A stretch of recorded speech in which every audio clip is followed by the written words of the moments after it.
साथियों नमस्कार। दुनिया के 16वें और एशिया के दूसरे सबसे बड़े उद्योगपति गौतम अडानी पर गंभीर आरोप लगे हैं। एक अमेरिकी अदालत ने उनके खिलाफ भ्रष्टाचार, रिश्वतखोरी और हजारों अमेरिकी निवेशकों के साथ ठगी करने का गंभीर आरोप लगाया है। उनके खिलाफ गिरफ्तारी का वारंट भी जारी कर दिया गया है। आपको बताना जरूरी है कि भारत और अमेरिका के बीच एक्स्ट्राडिशन ट्रीटी है, प्रत्यर्पण संधि है। ऐसे में उन पर गिरफ्तारी की तलवार भी लटक रही है। यानी कि अगर अमेरिका कहता है कि भारत से कि आप गौतम अडानी को प्रत्यर्पित करिए, तो भारत को मजबूरन गौतम अडानी को प्रत्यर्पित करना पड़ेगा, भले ही वह प्रधानमंत्री नरेंद्र मोदी के मित्र हैं और देश की जो बड़ी आर्थिक संपदा है हमारे देश की, जो देश में सार्वजनिक क्षेत्र की संपत्तियां हैं जिन पर गौतम अडानी की निगाह है, उन सब पर एक बड़ा सवाल खड़ा हो जाएगा। आपको बताना यह जरूरी है कि गौतम अडानी पर जो ये पूरी कार्रवाई हो रही है, उसके पीछे दो भारतीय जो अप्रवासी हैं उनका बड़ा रोल है, बड़ी भूमिका है। आपको हम उनकी तस्वीरें दिखाना चाहेंगे। पहली तस्वीर है तेजल डी शाह की। ये देखिए आपके स्क्रीन पर।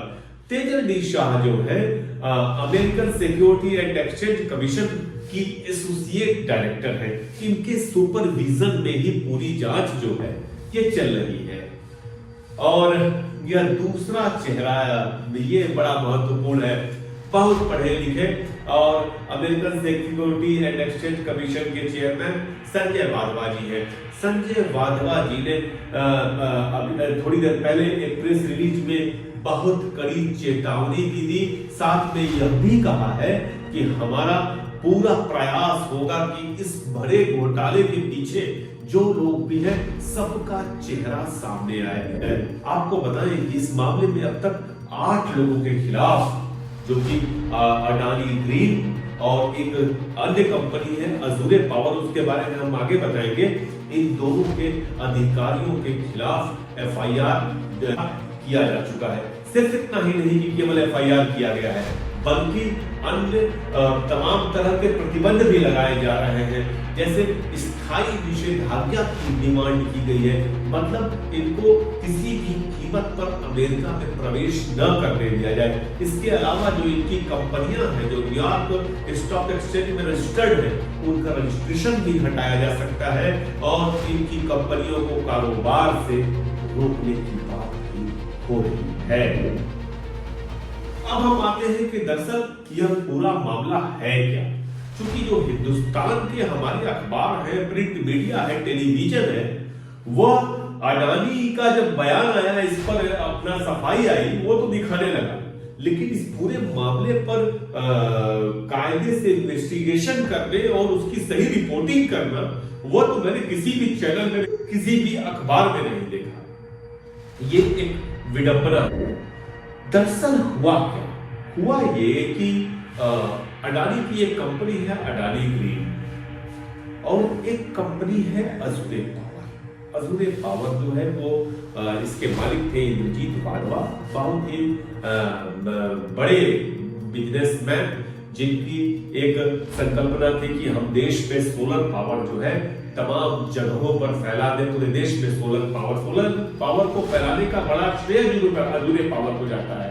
पंजाब में तो तमाम जगहों पे उन्होंने इलेक्ट्रीफाइड किया सोलर पावर से, जहां पर की पहुंच संभव नहीं थी सामान्य तरीके से बिजली की। तो अजूरे पावर ने 2016 में अपने आप को अमेरिकन स्टॉक एक्सचेंज में रजिस्टर्ड कर लिया। अडानी भी ग्रीन एनर्जी के क्षेत्र में उतरे, रिन्यूएबल एनर्जी के क्षेत्र में उतरे। बहुत फायदा है इसके पीछे। आपको बता दें कि महाराष्ट्र में अभी 6000 मेगावाट का एग्रीमेंट किया 15 सितंबर को। छत्तीसगढ़ में उनका सोलर एनर्जी का बड़ा कारोबार है ही, तमाम राज्यों में कर रहे हैं, राजस्थान में, कर्नाटक में, तेलंगाना में, हर जगह कर रहे हैं। तो अडानी ने 11 गीगा मेगावाट का एक बड़ा ठेका हासिल करने के लिए भारत सरकार के कुछ अधिकारियों से संपर्क किया। ये जो मैं बता रहा हूं वो ब्रुकलिन की अदालत में बताई गई बातें हैं। कुछ बातें हैं जो आपको अलग से भी बताऊंगा। तो हुआ क्या कि अडानी ने अजूमे के साथ मिल करके 11 गीगावाट का एक संयंत्र, बड़ा मार्केट हासिल करने की कोशिश कर रहा था और इसके लिए उन्होंने तकरीबन 250 मिलियन का घूस अधिकारियों को दिया या देने की कोशिश की। यह अमेरिकी अदालत का शब्द है। 250 मिलियन छोटी रकम नहीं होती और इसमें जो अदालत में कहा गया, ये भी कहा गया, इसके दम पर अगले 20 सालों में तकरीबन $2 बिलियन का फायदा कमाने की कोशिश की गई कि हम इतना पैसा कमाएंगे। जो सबसे खतरनाक बात है कि इन्वेस्टिगेशन में जो अमेरिकन जस्टिस डिपार्टमेंट ने किया उसमें ये पता चला कि मार्केट रेट से अधिक रेट पर यह ठेका हासिल करने की कोशिश की गई। माने ये कि जो बिजली हम लोगों तक पहुंचती वो हम लोगों को महंगे दामों में मिलती, क्योंकि अडानी जी ने इस मामले में घुसखोरी की है। अमेरिकी अदालत, अब इसमें सवाल ये खड़ा होता है कि अमेरिकी अदालत आ कैसे गई? सौदा हिंदुस्तान में हो रहा है, यहां पर कंपनी यहां की है। भाई हिंदुस्तान में घुसखोरी हो बहुत सारी हो रही है, लेकिन उससे क्या मतलब अमेरिका को? दरअसल दो बातें हुई कि इसके लिए जो $175 मिलियन की रकम इकट्ठा की गई इस ठेके को हासिल करने के लिए, वो अमेरिकी निवेशकों से की गई। उनको बताया गया कि हम कोई घुसखोरी नहीं करते हैं, बहुत पाक साफ है, हमारा ये रिकॉर्ड है, वो रिकॉर्ड है, और इस तरह से $175 मिलियन की रकम हासिल की गई। आपको जैसा मैंने बताया कि अजूमे पावर जो है 2016 में न्यूयॉर्क स्टॉक एक्सचेंज में रजिस्टर्ड हो गई थी, तो उनके स्टॉक बेच करके भी कुछ पैसे हासिल किए गए।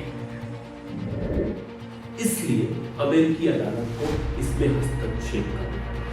दरअसल जो अदालत कह रही है अमेरिकी, वह बड़ा चौंकाने वाला है। उनके पास इलेक्ट्रॉनिक एविडेंस है। वह साफ दावा कर रहे हैं कि उनके पास न केवल गौतम अडानी के बल्कि उनके भतीजे सागर अडानी के एक अन्य पार्टनर थे, उनके विनीत जैन, उनके एक ऑस्ट्रेलियाई जो अजूमे पावर का पूर्व सीईओ है सिरिल, उसका नाम भी आ रहा है। इन सबके पास इन सबके इलेक्ट्रॉनिक एविडेंस भी होने की बात कही जा रही है। जैसे कि एक बड़ा खुलासा ये है जो कि अलग से पता चला कि ये सारे के सारे लोग गौतम अडानी को कोड नेम से बुलाते थे, कूट नाम से बुलाते थे। गौतम अडानी का नाम ये उन्होंने रखा था न्यूमरो यूनो, एक अन्य नाम भी रखा था द बिग मैन। दरअसल ये द बिग मैन और न्यूमरो यूनो गौतम अडानी थे। जो अदालत है, संघीय अदालत है, अमेरिकी अदालत, उसमें बार बार जो उनके अटॉर्नीज हैं, जो अटॉर्नी जनरल है, बार बार ये कह रहे थे कि हम अमेरिकी जनता के साथ किसी प्रकार का धोखा बर्दाश्त नहीं कर सकते, इसलिए हम सजा जरूर देंगे। यह बात जरूर थी कि इस अदालत में जो ये अदालत चली, कोई अटॉर्नी यानी कि कोई वकील अडानी की तरफ से उपलब्ध नहीं थे, लेकिन ईमेल के द्वारा उनको सूचना दी गई गौतम अडानी को और अन्य लोगों के अटॉर्नीज को कि आप भी उपस्थित होइए और अपनी बात कहिए। यह नहीं भूलना चाहिए कि ये एक मामला नहीं है, दरअसल दो जांचें चल रही है। एक अमेरिकन जस्टिस डिपार्टमेंट कर रहा है, एक American security and exchange commission कर रहा है। American security and exchange commission ने भी 2 मामले दर्ज किए हैं। एक मामला तो गौतम अडानी, सागर अडानी, विनीत जैन पे किया, और दूसरा मामला जो दर्ज किया वो सिरिल पे किया। सिरिल पे अलग से इसलिए किया क्योंकि उनकी कंपनी अमेरिका में काम कर रही, अजूबे पावर। तमाम तरह के तर्क दे रहे थे अमित मालवीय, संबित पात्रा, कोई दम नहीं है उसका। जिस तरह के एविडेंस की बात कर रहे हैं, पैसा देने का, लेने का, साक्ष्यों को मिटाने का, यहां तक कि उनके पास इलेक्ट्रॉनिक एविडेंस इस बात का भी है कि घूसखोरी का जो पैसा देना था उसका जो उनके भतीजे हैं गौतम अडानी के, उन्होंने तो पूरा कागज पे लिख कर रखा था, स्क्रीनशॉट भी उसका लिया मोबाइल से। ये अवेलेबल है अमेरिकी अदालत के पास। क्या क्या साक्ष्य मिटाने की कोशिश की अजूबे पावर के लोगों ने, इसकी जानकारी उनके पास है। आप किसको बेवकूफ बना रहे हो? गौतम अडानी तर्क दे रहे हैं कि हमारा कोई वास्ता नहीं, हम लीगल वे से लड़ेंगे। ये बात भी अदालत ने कही कि वो अपने को पाक साफ हमेशा बताते रहे हैं, जैसा कि उन्होंने अमेरिकन इन्वेस्टर के सामने भी कहा कि हम पूरी तरह से पाक साफ हैं। इस मामले में चाहते न चाहते हुए नरेंद्र मोदी जी की साख फंस गई और जो काउंटर किया जा रहा है मोदी समर्थकों के द्वारा, बड़ा बचकाना किया जा रहा है। एक तर्क में आया, मैं बताना जरूरी है क्योंकि तमाम तरह की अफवाहें फैलती हैं। एक जो डोनाल्ड ट्रंप ने ट्वीट किया अभी कल की बात है, जिसमें उन्होंने कहा कि तमाम लेफ्टिस्ट जजेस हैं अमेरिकन कोर्ट में, अब नए जजों की नियुक्ति ऐसे नहीं होगी, इस तरह की बात कही। वो ट्वीट देख लीजिए पहले।